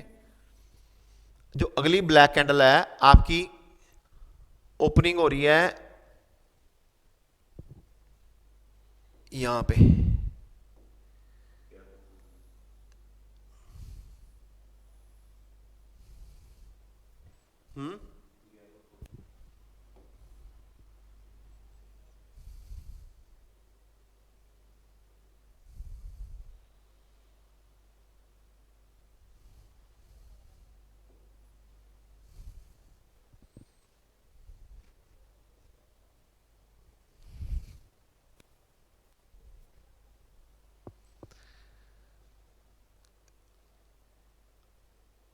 इन 2 दिनों की कैंडल फॉर्मेशंस हैं ये।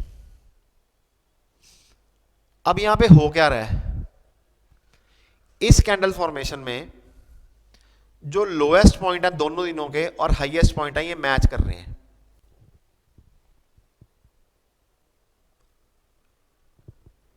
इस कैंडल फॉर्मेशन में क्या हो रहा है, जो लोएस्ट पॉइंट है,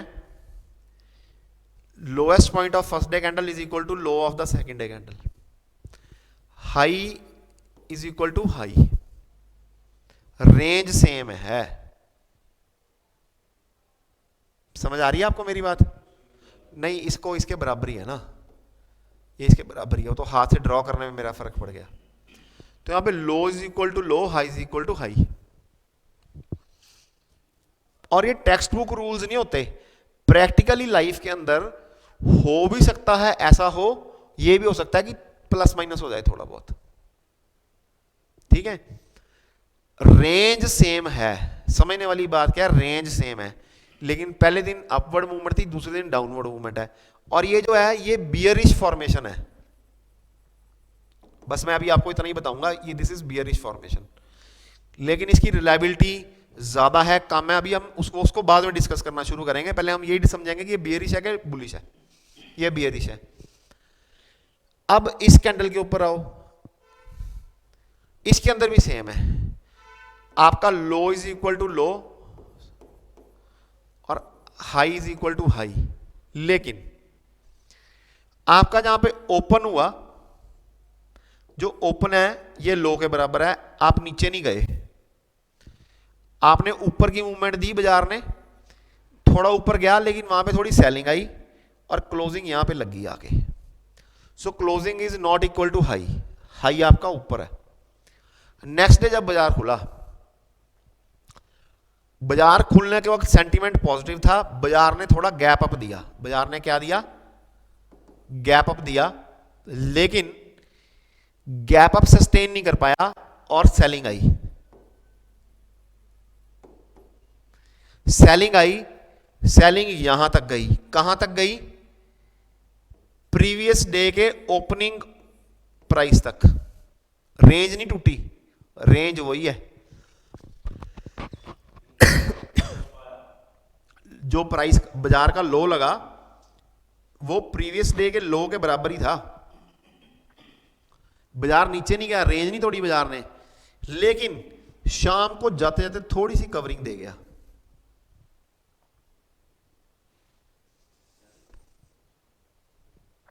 बाजार जाते जाते थोड़ी सी कवरिंग दे गया, जाते जाते मतलब लो लगा लेकिन कवरिंग दे गया, जो क्लोजिंग लगी that was greater than low price. ये भी एक किस्म की बियरिश फॉर्मेशन है।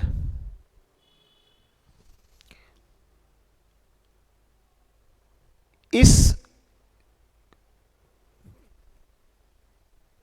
फॉर्मेशन के अंदर फर्क क्या है, बुलिश फॉर्मेशन थी, ओपनिंग जो थी वो थोड़ी टूट के हुई, ऊपर गया नीचे आया, क्लोजिंग है जो लो पॉइंट, लोएस्ट पॉइंट पे है, ये भी बियरिश फॉर्मेशन है, ये भी बियरिश फॉर्मेशन है। फर्क क्या है, यहां पे जो क्लोज है वो बिल्कुल लोएस्ट पॉइंट पे नहीं है, क्लोजिंग थोड़ी सी ऊपर है।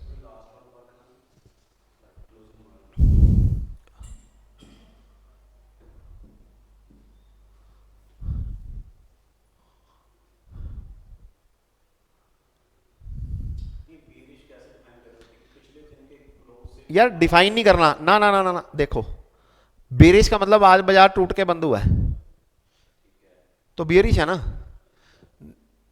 कल के ओपनिंग से नीचे आ गया तो बेरिश ही है, मतलब बाजार मंदे में मंद हुआ, बेरिश है। यहां पे भी बाजार मंदे में मंद हो रहा है तो ये भी बेरिश है। इससे ज्यादा और मैं कुछ कंक्लूजन ही निकालना आपको कि कल मंदा होगा, तेज होगा, वो कंक्लूजन इन पे अभी हम जा नहीं रहे, अभी बहुत अर्ली स्टेज आई है उस चीज की। ये भी बियरिश है यार, बाजार टूट के बंद हुआ, यहां पे सेलिंग देखो कितनी है, इस पॉइंट के ऊपर बाजार ऊपर खुला, गैप अप खुला, लेकिन मार्केट सस्टेन नहीं कर पाई, बाजार नीचे को सेलिंग प्रेशर आया, ये भी बियरिश है।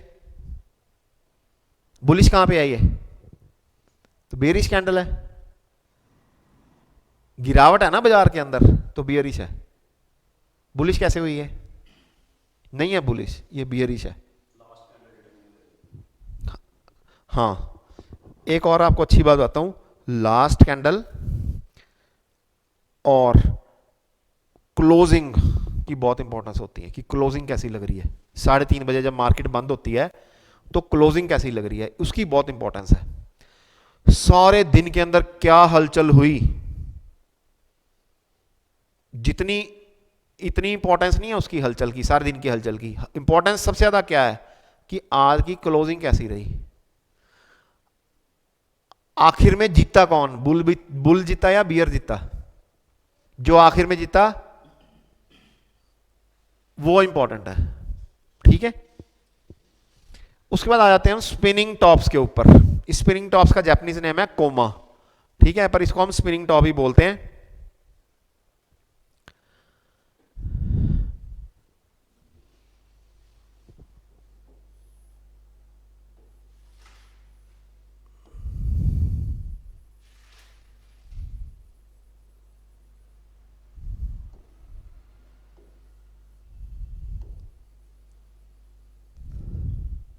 ओह सॉरी,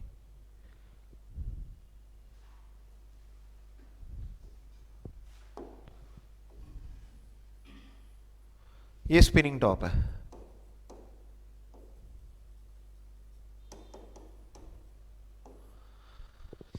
स्पिनिंग टॉप क्या होता है, पहली कैंडल देखो, पहली कैंडल में क्या हो रहा है,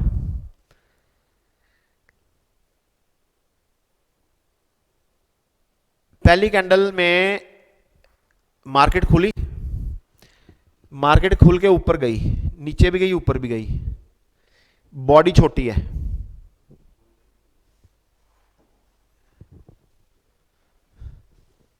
बॉडी छोटी है, बॉडी छोटी है। अब बॉडी छोटी है, शैडोज जो हैं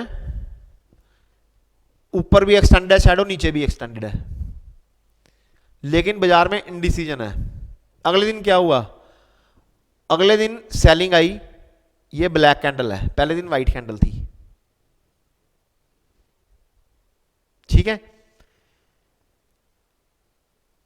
अब ये क्या शो कर रहा है, ये शो कर रहा है कि इंडिसीजन है, जो हाई प्राइसेस हैं वो भी तकरीबन तकरीबन बराबर हैं, लो प्राइसिंग भी तकरीबन तकरीबन बराबर है।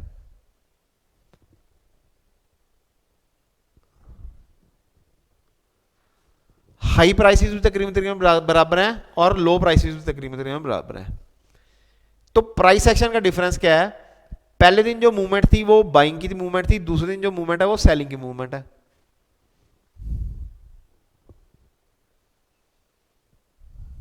ठीक है। अब इसके अंदर जो ये शैडो का साइज है,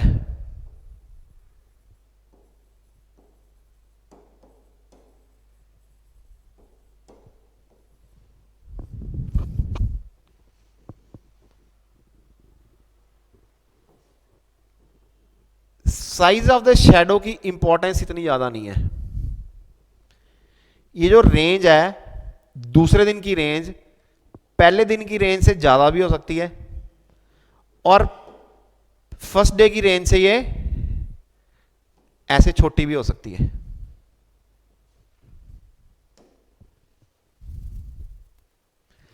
मैटर जो ये है कि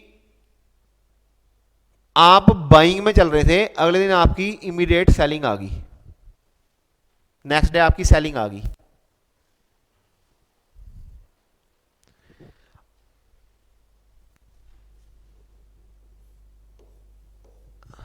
ये आपके प्रीवियस डेज थे, ये क्या थे आपके प्रीवियस डेज, पिछले दिन ऐसे जब मूवमेंट थी।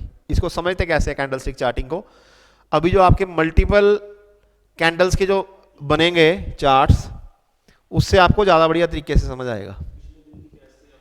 ये पिछले दिन की कैंडल्स हैं, समझ लो कि बाजार नीचे था और ये बाजार ऊपर की तरफ जा रहा है। मैं आपको बता रहा हूं ये ऐसे स्पिनिंग टॉप किसको बोलते हैं, बेसिस तो क्या है इसके अंदर, कौन सा कोई एक्चुअल फॉर्मेशन है, ये तो आपका फॉर्मेशन सिखा रहा हूं आपको, ये कोई एक्चुअल मूवमेंट थोड़ी है। कोई एक्चुअल मूवमेंट्स तो मैं आपके साथ डिस्कस करूंगा, आपको बेसिक कैंडलस्टिक चार्टिंग सिखाने के बाद आपको कैंडलस्टिक चार्ट्स खोल के दिखाएंगे, और आप मेरे को आइडेंटिफाई करके बताओगे कि क्या चार्ट बन रहा है, ये क्या पैटर्न बन रहा है, ठीक है। तो ये मूवमेंट आपको, ये है बाजार ऊपर की तरफ अप ट्रेंड में है बाजार। तो ये जो टॉप बनी, ये ब्लैक कैंडल है, बाजार गिर के बंद हुआ। मैं कह रहा हूं कि इस जो साइज ऑफ द शेडो है ये इंपॉर्टेंट नहीं है।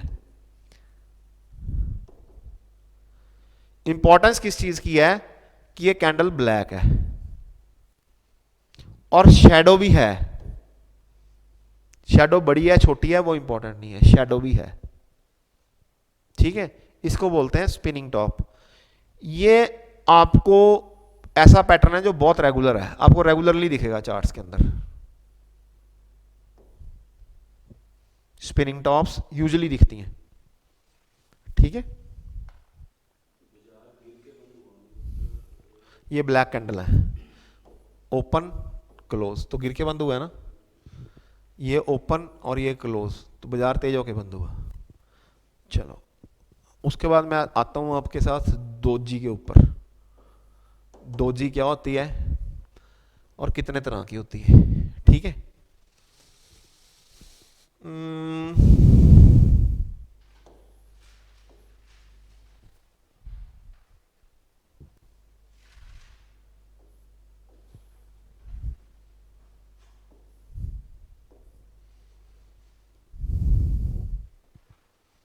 सबसे पहले डोजी किसको बोलते हैं? सबसे पहले डोजी किसको बोलते हैं? डोजी किसको बोलते हैं? व्हेन, डोजी क्या डेफिनेशन है? When open is equal to close.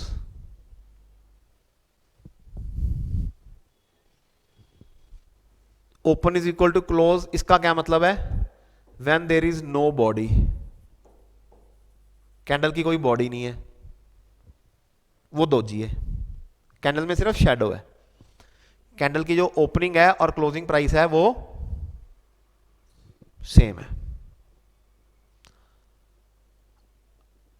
अब डोजी के अंदर ये डोजी क्या सिग्निफाई कर रही है? इसका कोई भी नाम हो, नाम को छोड़ो, मैं बार बार बोल रहा हूं, नाम को छोड़ो, साइकोलॉजी को समझो।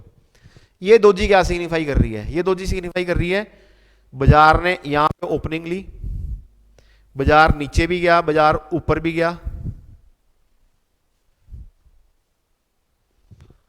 और बाजार की जो क्लोजिंग लगी वो ओपनिंग के बराबर लगी। बाजार के अंदर क्या थी? बाजार इनडिसाइजिव था। बाजार क्या था? इनडिसाइजिव था। बाजार के अंदर इनडिसीजन है कि मैं ऊपर जाऊं या नीचे जाऊं। मेरे को ना एक राइम याद आ गई, इधर जाऊं उधर जाऊं, इसको खाऊं इसको खाऊं। वो एक बिल्ली के ऊपर राइम बनी हुई है बच्चों की, सुनिए आपने?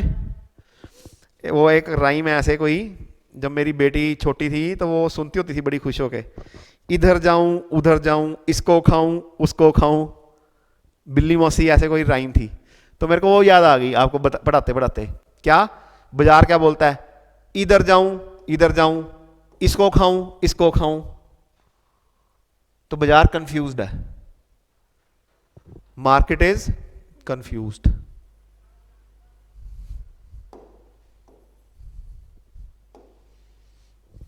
डोजी ये बोल रही है। ये डोजी क्या बोल रही है? अब इसको भी समझ लें। ये डोजी बोल रही है कि हमारी ओपनिंग और क्लोजिंग बराबर हुई। डोजी तो यही बोलती है ओपनिंग और क्लोजिंग बराबर हुई, लेकिन बाजार खुला, बाजार खुलने के बाद नीचे गिरा। बाजार खुलने के बाद नीचे गिरा, लेकिन नीचे से बाइंग आई, नीचे से बाइंग आई, बाइंग आई और बाजार को ऊपर उठा के लेगी।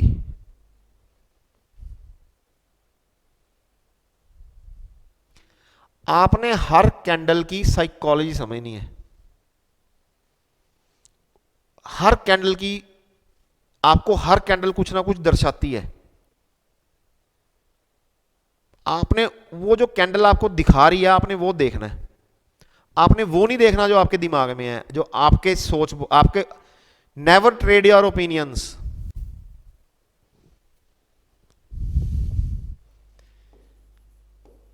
Never trade your opinions.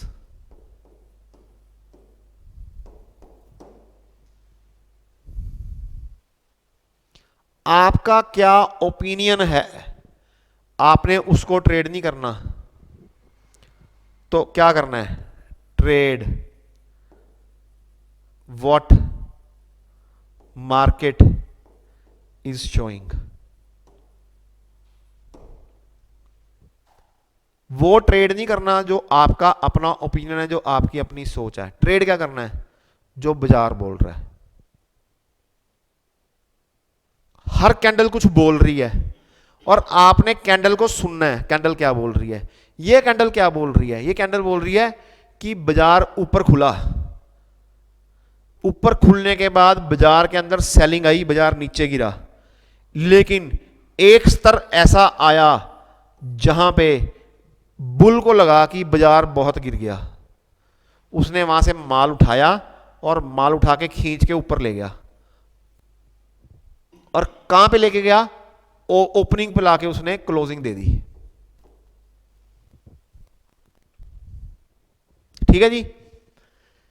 इसको बोलते हैं dragon fly doji.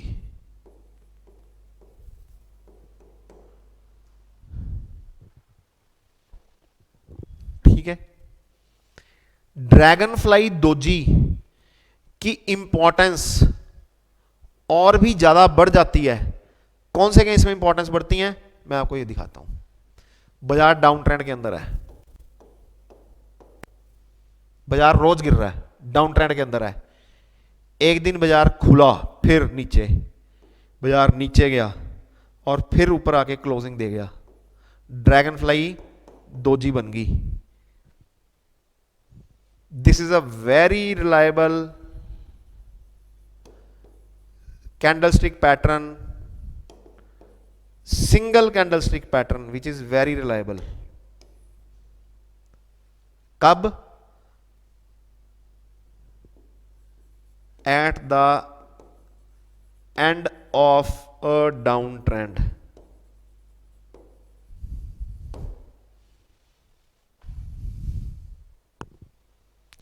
Time frame आपका कोई भी हो सकता है, वीकली भी हो सकता है, डेली भी हो सकता है।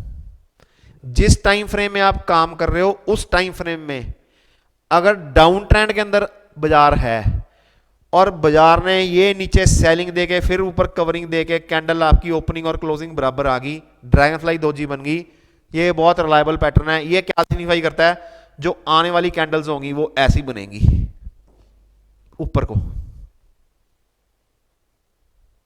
लेकिन मैं आपको अभी ये नहीं बता रहा कि जो ऊपर की मूवमेंट आएगी वो यहां तक आएगी, यहां तक आएगी, कहां तक आएगी।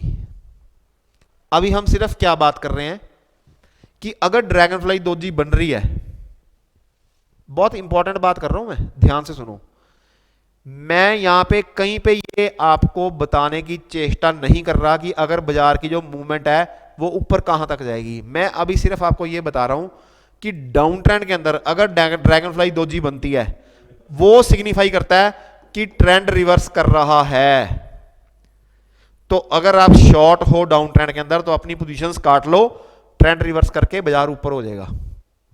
और अगर आप लॉन्ग जाना चाहते हो तो आप लॉन्ग भी हो सकते हो with an appropriate stop loss. लेकिन वो ऊपर कहां तक जाएगा अभी इसके बारे में हम बात नहीं कर रहे। वो अभी इतनी जल्दी आप इस कंक्लूजन पे, इस निष्कर्ष पे नहीं पहुंच सकते। तो ये है आपकी ड्रैगन फ्लाई दोजी, बहुत रिलायबल पैटर्न है। नेक्स्ट पैटर्न है, इसको बोलते हैं ग्रेवस्टोन।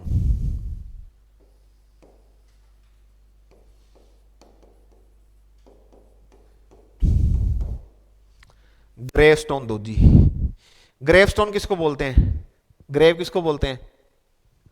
कबर को। कबर का क्या मतलब है? आदमी का अंत हो गया। क्या हो गया? ग्रेव का क्या मतलब है? हाँ जी जसप्रीत, ग्रेव का क्या मतलब है? कबर। कबर का क्या मतलब है? आदमी मर गया, उसको दबा दिया, दफना दिया। ये बिल्कुल उसका उल्टा है। ग्रेवस्टोन दोजी क्या होती है? ग्रेवस्टोन दोजी इससे उल्टी बनती है। कैसे बनती है? बाजार ऐसे अप ट्रेंड में है, बाजार ऐसे, बाजार ने फिर एक दिन ओपनिंग दी, बाजार ने ओपनिंग दी, बाजार फिर ऊपर को भागा, बाजार फिर ऊपर को भागा, लेकिन ऊपर टिका नहीं और सेलिंग आ गई। ऊपर क्या आ गई? सेलिंग आ गई। और क्लोजिंग कहां लगी? ओपनिंग और क्लोजिंग बराबर, नीचे कोई शेडो है ही नहीं। इसका मतलब अब ये ग्रेव स्टोन है। ग्रेव स्टोन का मतलब कबर के ऊपर जो पत्थर लगाते हैं।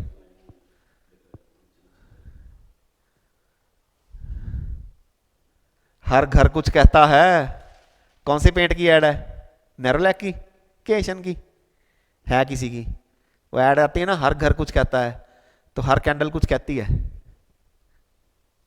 अब ये क्या बता रही है कि यार बाजार अप ट्रेंड में था, बाजार खुला, ऊपर गया, लेकिन रुका नहीं, फिर नीचे गिर गया। नीचे गिर के कहां पे बंद हुआ? ओपनिंग के बराबर बंद हुआ। तो कबर खुद गई अब। कबर खुद गई, कबर के ऊपर पत्थर लगा दिया कि भैया अब ट्रेंड खत्म। ये भी क्या सिग्निफाई करती है? Trend reversal. किसका ट्रेंड रिवर्सल?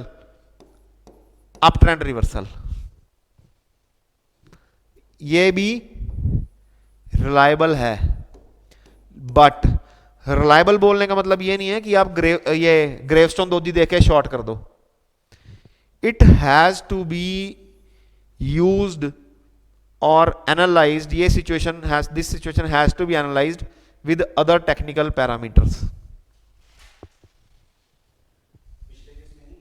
पिछले केस में भी है सेम कॉमन। वो डाउन ट्रेंड की रिवर्सल है, ये अप ट्रेंड की रिवर्सल है, लेकिन इसको देख के आपको ट्रेड नहीं करना, सिर्फ इतनी जल्दबाजी नहीं करनी ट्रेड करने की। इसके साथ और भी चीजें और भी देखने वाली होती हैं, वो समय आने पे आप धीरे धीरे सीखोगे। मैं आपको बताऊंगा सारे कोर्स के अंदर, ठीक है।